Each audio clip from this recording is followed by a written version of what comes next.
Like, I mean, it's also kind of, especially these two chapters were going in the same direction, like Pema is going with her. mm, It's not about getting better, but it's seeing what is going on at any given moment, and especially facing your own darkness or your own bullshit, so to speak.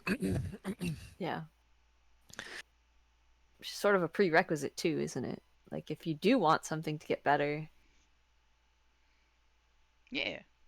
You have to first look at the problem. Yeah, that's yeah, absolutely true. and be brave enough to do so.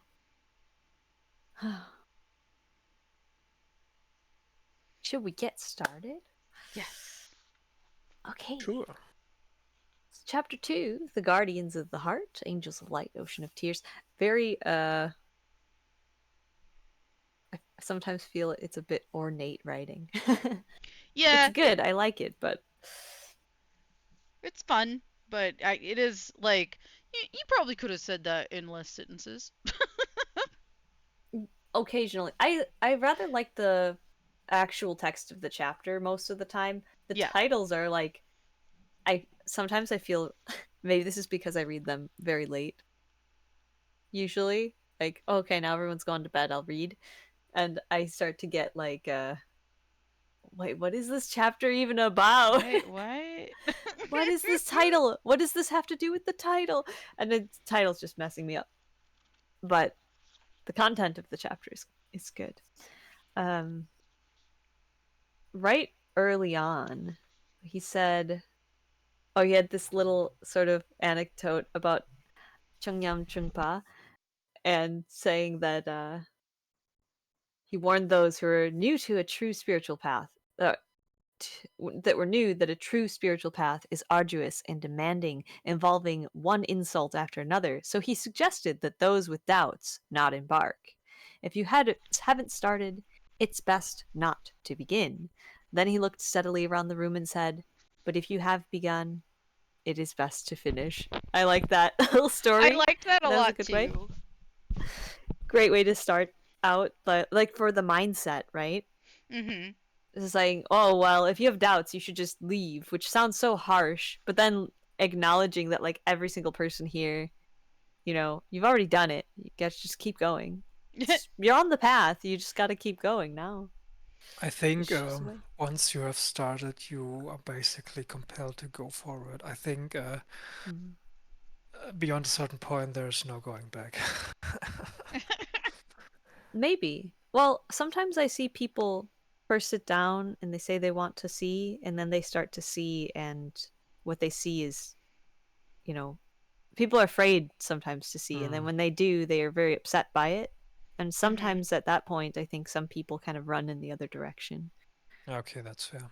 But Yeah. like right at the start, well, I guess it could happen anywhere, right? Some of the things you first see may be more uh, easy to digest, and then at some point, if you come up against something that is just so, I guess, world shattering, right? There's a certain, if somebody has a certain idea about how the world is or how they are in the world, and then they say, oh my gosh, I'm just like those people that I hated, or something like that. Oh, I have so much of this in my heart, and to see that can sometimes, yeah, I would agree with you. I mean, I feel compelled to continue. The more things that I face and the more that I see, and then acknowledging this and Mhm. working through it and understanding where it comes from, and then learning how to do it better because I now have this understanding. Yeah, that feels worthwhile to me. But sometimes I look around at other people, and I suppose they're not committed in the same way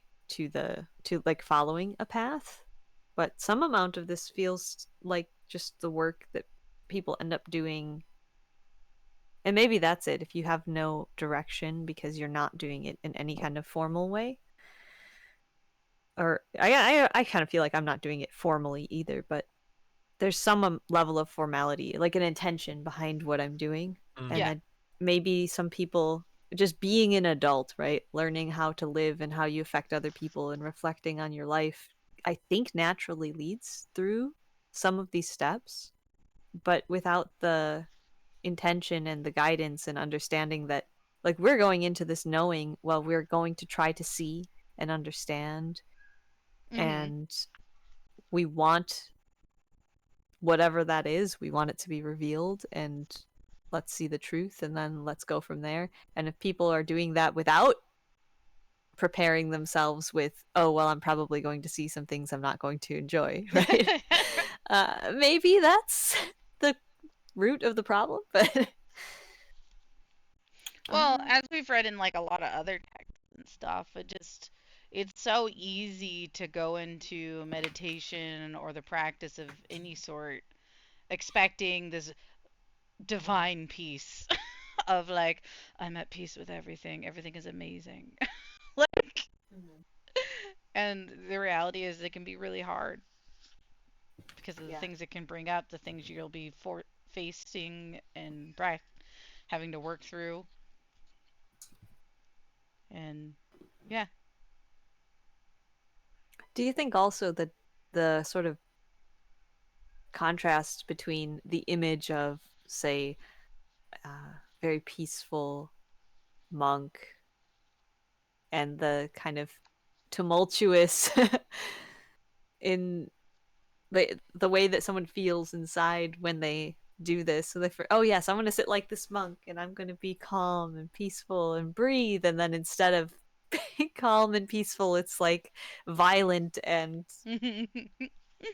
passionate, and like it's everything all at once, and it's so much, and it's just complete opposite of this like peaceful, still, Mhm. sitting under a tree kind of image. Yeah. Yeah. I mean, that sounds appropriate to that sounds about right to me. Like as far as we have these expectations, this can be the monk experience, and like you said, it's aggressive in there. I know in my brain will come up with a ton of aggressive things of like my fears, my anxieties, my traumas, right? Like all these things just come to the surface when I'm facing my own mind and subconscious. Yeah, Mm-hmm. absolutely. Yeah. Yeah.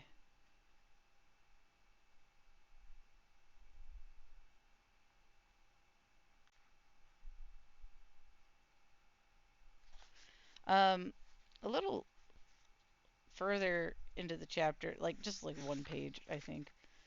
Okay. Um, I liked where he starts to say how we let's see, we also begin to see how much our unnoticed interior states and unrecognized beliefs control our life.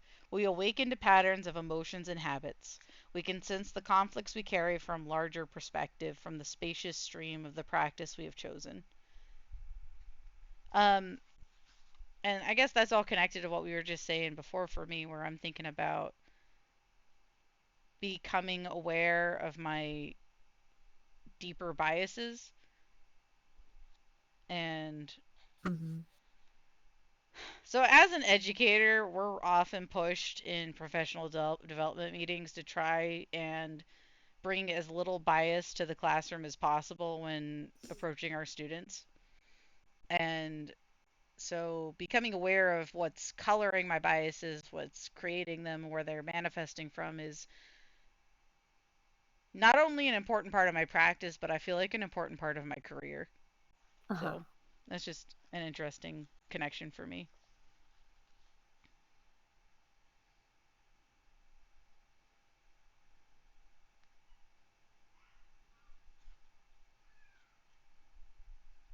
Yeah, this was I mean, I guess it's just truth, right? If you can Mhm. separate the outside from the inside, you are faced with the reality that the inside is affecting the way you're perceiving the outside. Mhm. That's just what happens. I really like this word conflicts, or the phrase conflicts we carry. We can Mhm. sense the conflicts we carry, like not just that we have a wrong perception, or that we have maybe a self-centered view or something like that, but the conflicts we carry. It's sort of suggestive of a deep rooted, there's if there's a conflict and it's inside of us, but it's coming from somewhere, right? It's a conflict. It's against something else. Whether that's something from our childhood or maybe leading to sensitivity and such, right? Mhm. What are we actually fighting? And that it's nothing outside at all. It's just this thing we've been carrying with us that's making us feel that way. Really good sentence.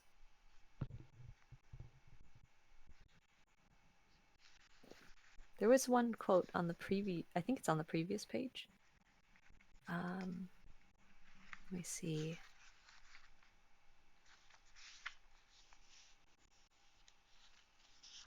Oh, actually, there's two things, but they're related in my mind. So, on in this paragraph, he's talking about like to have a spiritual longing, it's not enough, and that we need all of the heart needs inspiration for renewal. It needs support to find forgiveness, to awaken freedom, to open to grace.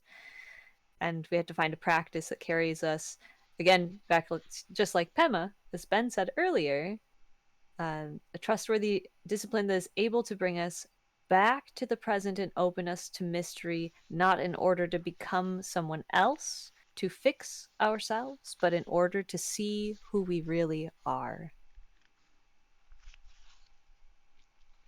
I And will then say, down, I think oh, that's. go ahead. I'm sorry. I don't mean to Go ahead. interrupt your.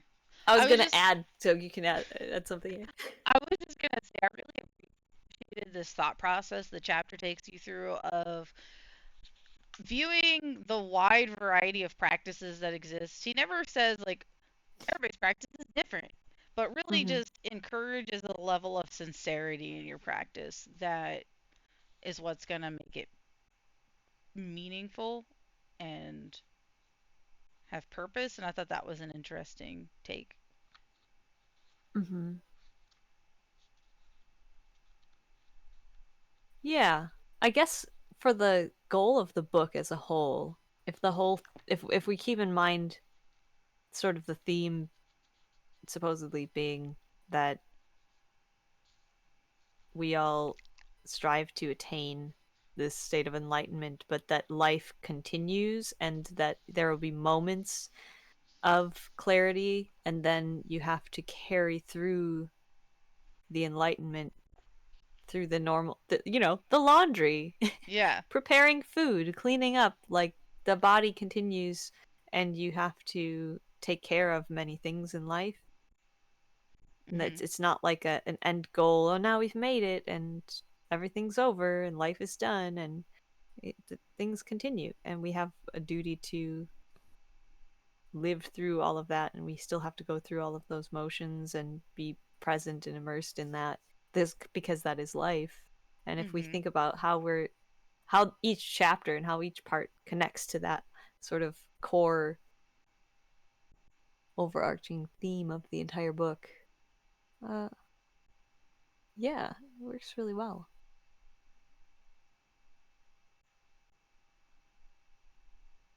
Actually, that next part is this is why I said they're related. So what you just said, it's this, right? Well, we might initially explore several traditions and practices. In the end, we must choose one practice and follow it with our whole heart. What matters is the sincerity that we bring to the way we have chosen, a perseverance and willingness to stay with it and see what opens within us. Yeah. And maybe that last bit of that sentence seems unassuming, but that's the hardest part, isn't it? Perseverance is such a strong word, Mm. but see what opens within us is maybe the hardest part of all. You have to look.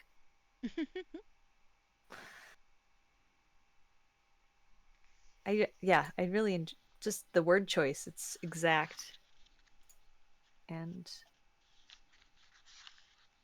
then we had this anecdote about the dragon Yeah. and shedding the skin. And that we're all of these figures are us. Yeah. Good story. This bit after that story, see, sometimes the end of the path shows itself early, entices us into the world of the spirit. That is interesting too. Kind of that, oh, you can touch this moment and then somehow go back, then not necessarily stay in that place. We can see it.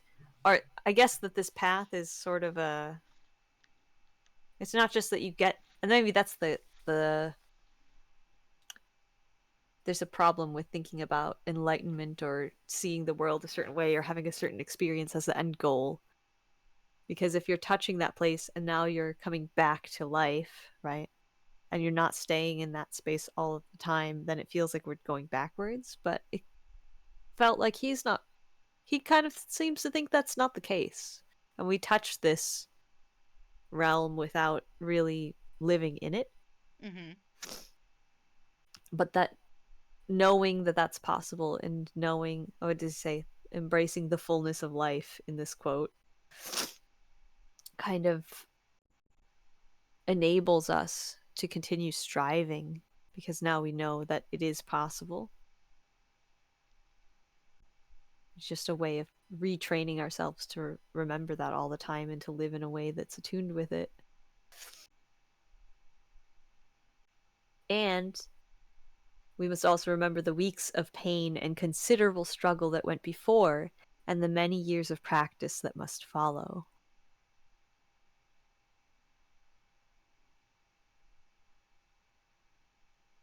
Ah, very good. I thought that wording was very good as well. And then he kind of moved into sort of the different steps. So if we're talking about back to that story of removing the different layers and covering the scales and the body of the dragon, that, you know, the first layer we do this and the next layer we do this, or perhaps it looks like this for many people.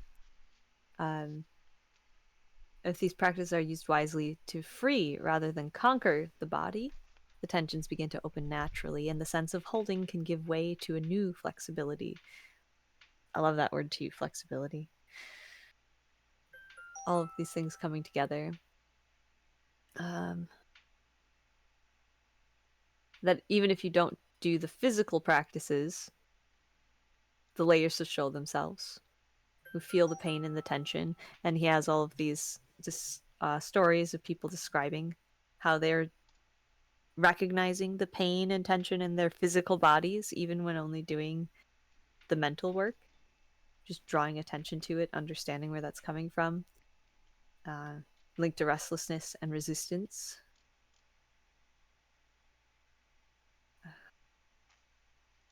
Yeah. See, this carries through for a while, doesn't it? This whole Just section.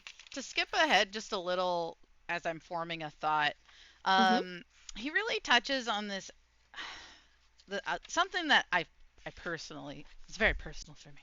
Everything Mm-hmm. always is, isn't it?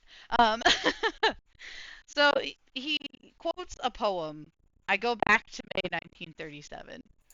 And around it, he goes through some thoughts, and mostly leading into this, I am struck with the.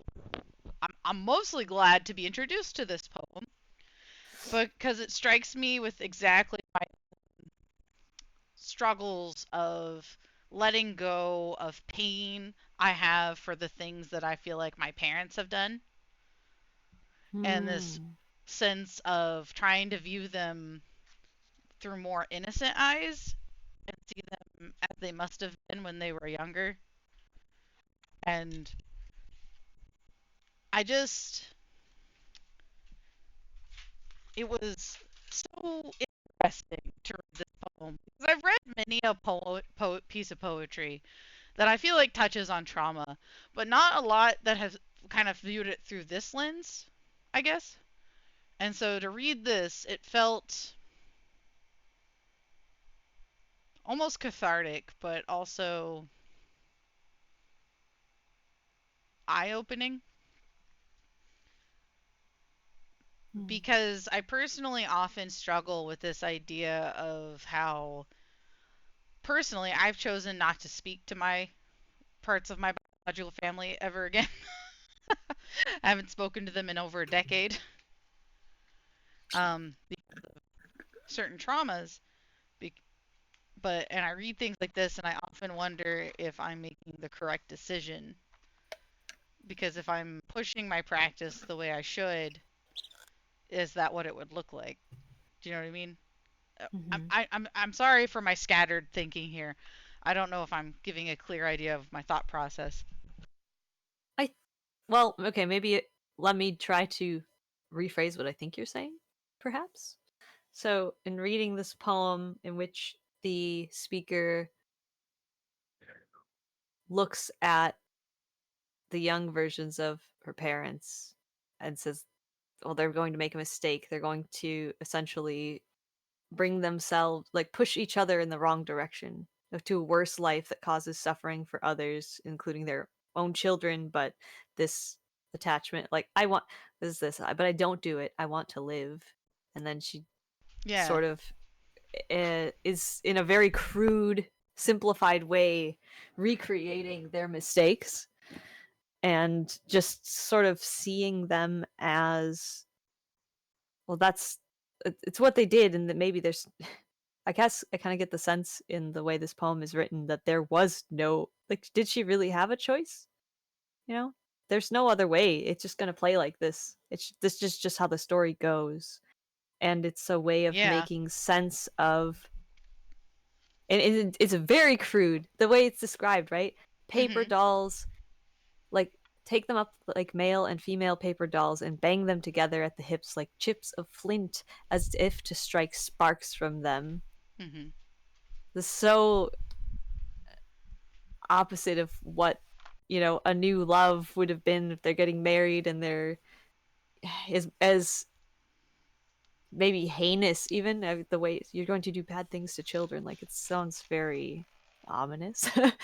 uh and despite that, and then the sort of contrast between what we'd expect this wedding date to be and what is actually described here, um being,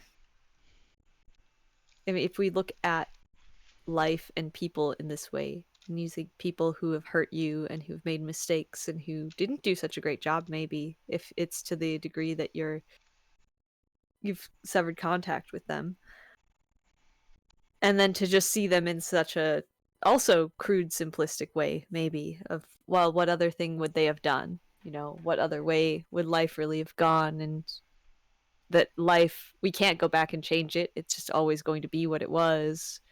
Mhm. I could see maybe,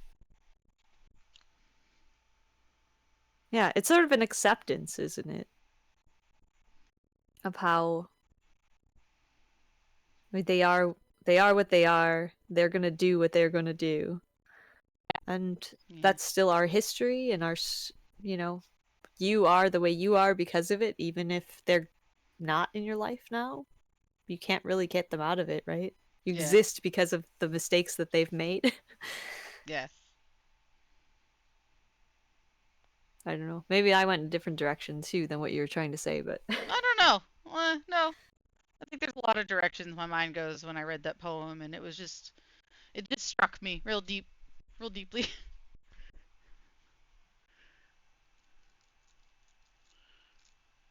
when I first read this poem, I didn't think too much about it. But then, of course, it's poetry. You have to at least read it twice. At least. At least. And then I went back and read it, like, 7 times. And I went, oh my, wow. There's a lot of things happening here that I didn't notice. I didn't realize in an initial read, because it is really simple.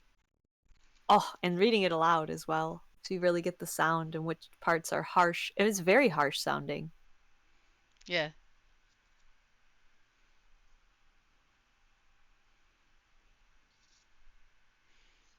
Yeah. Yeah. It And the is. shift, it's wonderful. It's a really good poem. It's a I good might go read. poem. It's a I very might go good read poem. the others. Uh, I wanna look up this poet, now because of this book. So I'm like, oh, thank you, book. yeah, same.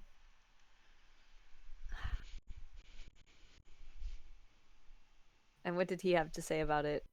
An honorable spiritual practice recognizes the losses we have suffered, tells our story, and sheds our tears to free us from the past.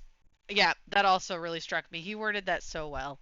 Like to me, because that's exactly the sort of like thought process that I used for many years, I guess, or I Mhm. continue to use of like I don't know. It's just to me, I don't know. This was a very meaningful chapter to me.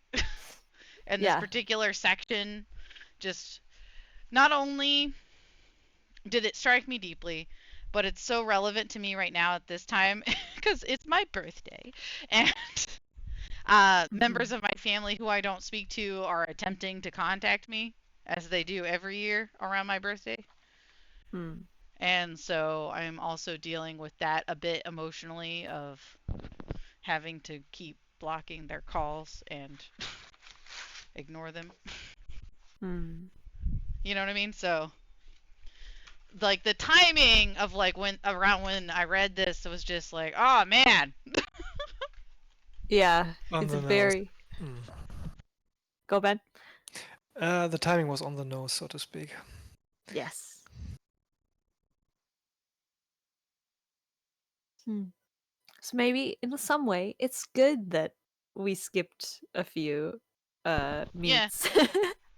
We can read it at the appropriate time. bit of serendipity in it for me at least of how this is played out.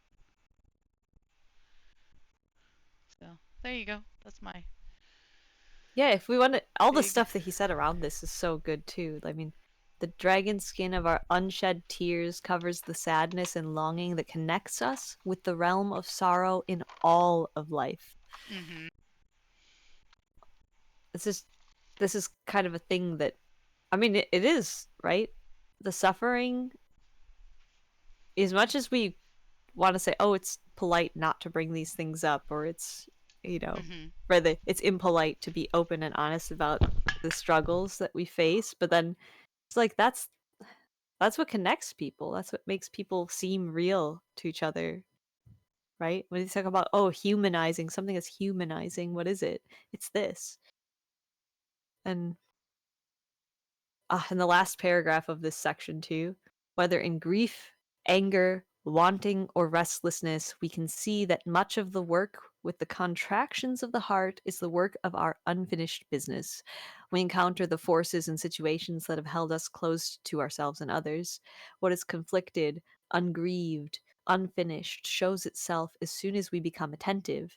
It is here that we must learn how to work respectfully with the profound forces that govern human life. It is the layers of these energies that create contraction and suffering, and the freeing of them that brings awakening and release. And every time, like every section, every single section of this chapter felt like that could be just the conclusion of the whole thing. Yeah, that was it. Oh, That's oh it. man, And then he it's goes into that's it. another. Then we have another. What is this section titled? It was Shedding the Skins of the Heart.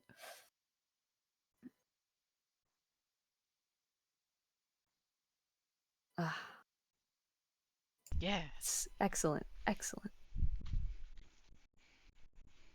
Oh, this too. The judgment part. This one spoke to me a lot because I feel like this is something I've worked through a lot, and this definitely speaks to my experience. What I noticed when I started to go through this is, uh, Mhm. oh, actually, this quote too. Solzhenitsyn, great author, right? Solzhenitsyn, go for it. Solzhenitsyn says, "If only there were evil people out there insidiously committing evil deeds, and it was only necessary to separate them from the rest of us and destroy them. But the line dividing good and evil cuts through the heart of every human being, and who among us is willing to destroy a piece of their own heart?" Very good. Uh, Mm. and then he's saying, before we can be free to love, we need to touch our own scales and come to terms with our judgmental voices, and that how many judgments we make, like even just really small ones. And the judgment is such, I mean, some of it, I think judgment is normal, it's natural, it's a protective biological device. Right? We should take in information and we have to categorize it and make judgments. But if we become aware of how much we're really doing it and how much of it is maybe cultural and not really serving us. Yeah. And that was like one of the first things that I noted was, wow, I'm so judgmental. I'm so really judgy. harsh. I'm so harsh to people, you know, the things Mm-hmm. that, and I don't know if I say unforgiving necessarily, like as if someone has betrayed me by being like this, but when I could look and say, why am I looking so harshly on they're just people, you know? It's not important, a lot of these things that we're judging people for, and why, even if I can read into it and say, oh, well, this detail I'm noticing about this person is indicative of this negative thing. But even that, to separate judgment from,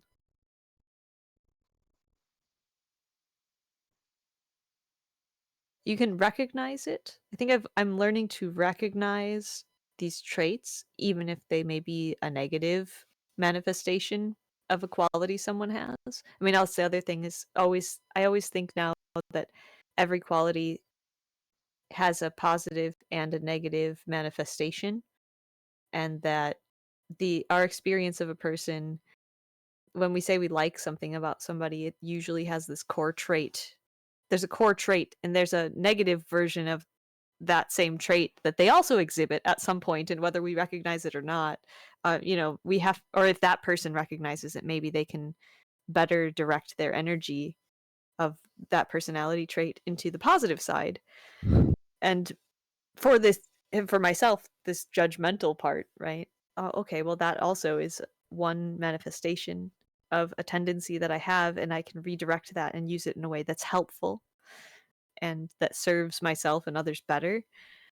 And I feel I have been doing that, but you know, of course, I still catch myself sometimes. Oh, why am I being so harsh? Why am I thinking this kind of way? And instead, just see them as they are and try to find that core quality underneath all of it, and in myself as well. And so, what's actually happening here?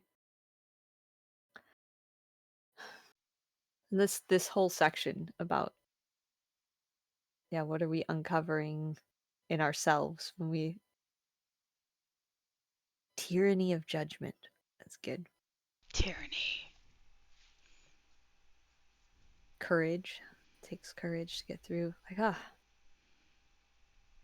and that it's personal and universal. There's Mm-hmm. some in this work. There's always a bit that's, it's one of the most personal things we can do, but it's also the thing that's connecting us all. It's excellent. And having gone through a lot of it, I feel really good about the rest of this book. To be, yes, this is so much my experience. Then I know I've got more to do, and you know, we're in the middle of it, but Yeah. I guess it's sort of intellectualizing it as well. But it's what we must do. Excellent insights, Lee. I always love your thoughts on stuff. So good. When I'm not overthinking, I'm thinking the correct amount. Woo.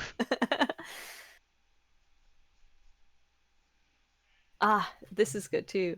Our entanglement in thoughts and beliefs about ourselves, those around us, and the world makes it impossible to be where we are. It's just once again about mindfulness and presence, right? Mm-hmm.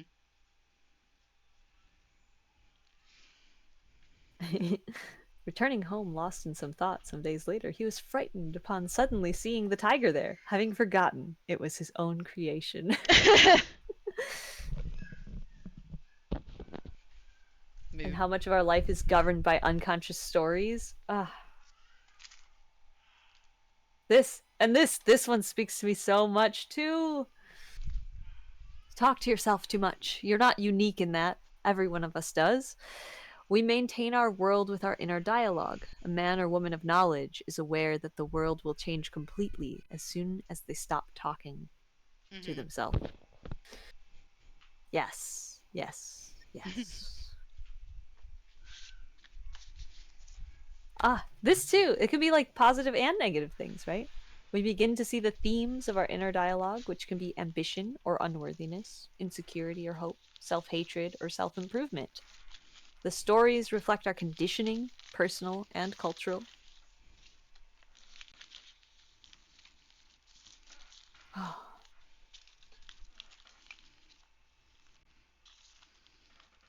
Patterns of thought, together with the contractions of body and heart, create a limited sense of self.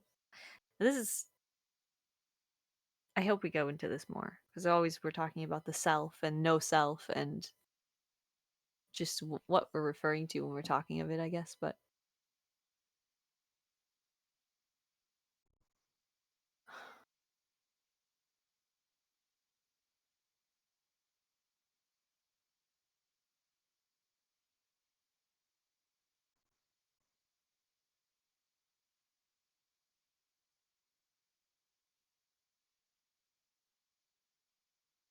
with innocence and openness, we return to the simplicity of direct experience.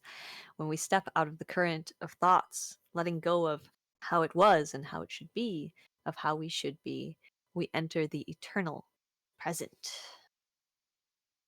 But it's only a preparation for a deeper journey. The prince and princess have seen one another. Now together they must face the life and death before them. Like, that's what an excellent chapter. Oh, look at all of this, and every bit of it seems like a conclusion. It's an end of a story in itself, but surprise! The real work, Surprise! the real work is a lot longer and more difficult than just the wedding night.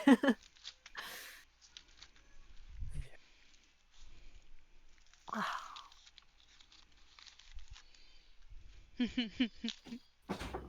Very pleased with this chapter. Now I feel like I liked the introduction in the first chapter, but this one I felt okay, we're getting somewhere, you know. Now we can go somewhere. We're on the same page.